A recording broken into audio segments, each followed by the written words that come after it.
speaking of Olczyk, gentleman sitting beside me, no stranger to fans of hockey, whether you watch it on Versus or the Blackhawks Network, NHL Network, you see him all over the place. Is there anywhere you don't do it? Eddie Olczyk, hi Steve, nice to be with you. Newest member, and as some have said, most famous member of the Icers family. A belated welcome to the Icers family. Well, thank you very much. It's a real pleasure to be here tonight. Thanks.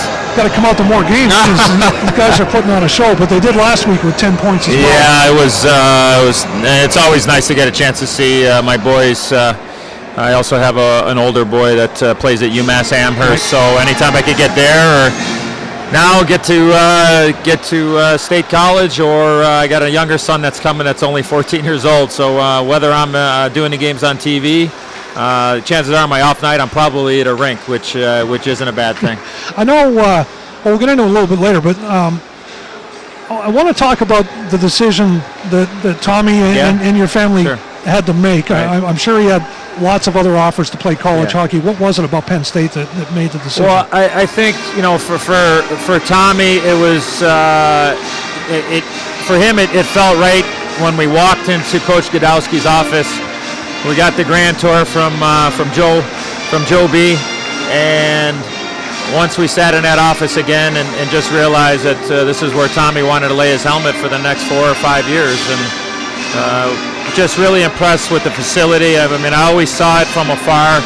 I know a lot of people that have gone through Penn State and have spoke glowingly about the people and the school and the education, and also the athletics, and that speaks for itself. But to be a part of something really new and exciting, and with what Mr. Pegula has done, not only in the National Hockey League with the Buffalo Sabres, but with Penn State and Penn State hockey as well, that to me was, that was just kind of the icing on the cake, to know that you're going to be a part of something special moving down the road. So, Tommy did have some opportunities, nothing concrete.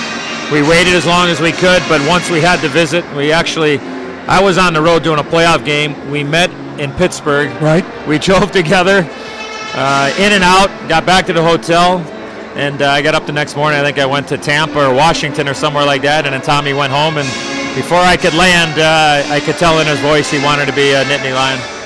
Well, we're certainly glad to have him, obviously, from what we've seen the first couple of games. But like all of the 15 new guys that have come in, just first-class individuals. And you talked about Guy Godowski. I mean, he is a perfect fit for what he is going to be developing. Not only this year, of course, but as the varsity. Well, that's the key. I think that the hockey department and Joe and Ben Boma and everybody involved. I mean, they did.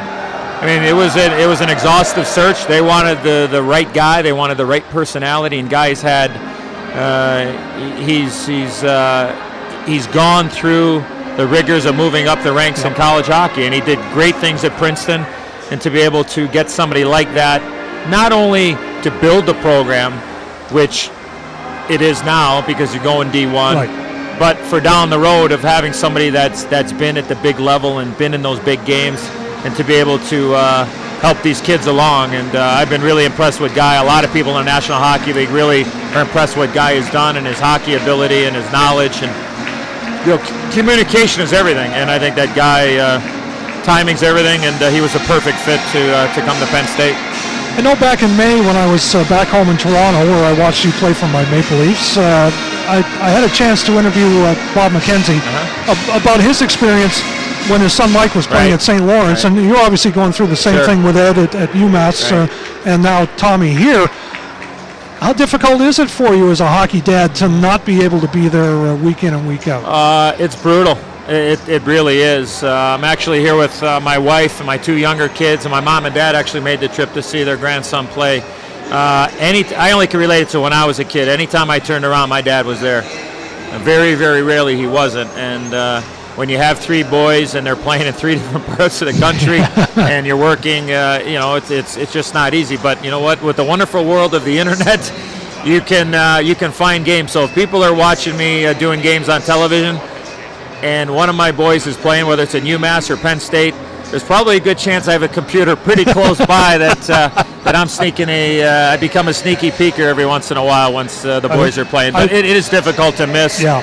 but I'm with the boys in spirit, and you know, it's wonderful. I never got a chance to go to college. I went right from the Olympic team in '84, and also David H. Jensen's boy Nate is on this team now, so we're, you know, kind of our families are tied again after how many years since 1984 in the Olympics. So it's great to be a part of, and everybody's really excited about what's coming ahead. If you're going to be watching, which means probably Doc Emmerich's going to be watching, we better make sure our internet connection stays a little more solid than what we've had the first couple of weekends. Let's talk about the NHL. The season started off, obviously, the big news, and it's got to be good for you as a former Winnipeg Jet with hockey coming back to Manitoba. Well, it was a long time coming. I always thought that Winnipeg was a National Hockey League city. The economics just became too big for Winnipeg at that particular time. The new salary cap system, the right ownership with Mr. Thompson and Mr. Chipman in Winnipeg, the timing was right. So I think to have the National Hockey League back in a National Hockey League city like Winnipeg, I spent almost 6 years of my life there. Actually, a quick little story. I got traded from Toronto, from the Toronto Maple Leafs to Winnipeg Jets on November 10th, 1990. And if you happen to look very closely, Tommy was born on that day, and we happened to be in the delivery room when I got the news that I was getting traded from Toronto to Winnipeg. So it was a day we'll never forget, but long-winded. I'm really happy to see Winnipeg back in the National Hockey League. Obviously disappointing for Atlanta, their second. I'm sorry? The second time that Atlanta's lost a franchise. Right. Yeah, I think, you know, look, they tried it. Ownership, they looked for owners now. They exhausted the ownership process. Couldn't find anybody, and too good of a franchise. And like I said, the people of Winnipeg stepped up, and they got outstanding ownership there. It's going to be a long year. It's going to be a tough grind playing in the Southeast Division. Absolutely. When you're in the central part of Canada. And speaking of stepping up, Versus doing a great job adding a bunch of games and eventually getting into college hockey as well. Right. Yeah, there are going to be quite a few college. I think they got a 10 or 11 game package this year coming up on Friday nights. So the NBC umbrella when it comes to hockey is going to be second to none. We're going to open up the day after Thanksgiving. We're going to be in Boston.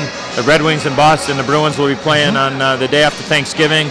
So that's when our NBC will coverage. And of course we got the Winter Classic, which will be in Philadelphia on the 2nd, and I know Penn State will be there on the 4th. So we hope. Yeah. Not official yet. I'm hoping too, because the Blackhawks play there the night after. That's so it'll work out pretty well for me. For you. So we'll see what happens, but yeah, I think the coverage on Versus and NBC, people really, you're going to get your hockey fill right after the new year and past the Super Bowl. You're going to have hockey on Sunday, Monday, Tuesday, and Wednesday nights. And if you want to tune into hockey, not college hockey on those nights, but then you also have the college nights on Friday. So they got everything going, and it's great to see. And our fearless leader, Sam Flood, is a former college hockey player and loves the game. And when you have somebody that high with Mark Lazarus in charge at NBC with NBC Sports that love hockey, it's going to get every opportunity, and I think we all know. I think we're a little biased, but it's the greatest game in the world. Absolutely, and you got you and Doc doing one team. Strader's back. Right, Brian Engblom's downstairs. Inside the glass. Pierre Maguire as well. So we're trying to do it. You got Mike Milbury, Keith Jones in studio. You got Jeremy Roenick on the NHL Overtime show. So we're trying to bring people. We're trying to entertain. At the end of the day, that's what it is. And as announcers, as you know, Steve, I mean, people come to watch the games, and it's our job to tell them why and what's going on, and go from there. Well, always happy to have we got an extra headset lying around to do some color commentary, especially in Philly if you're there.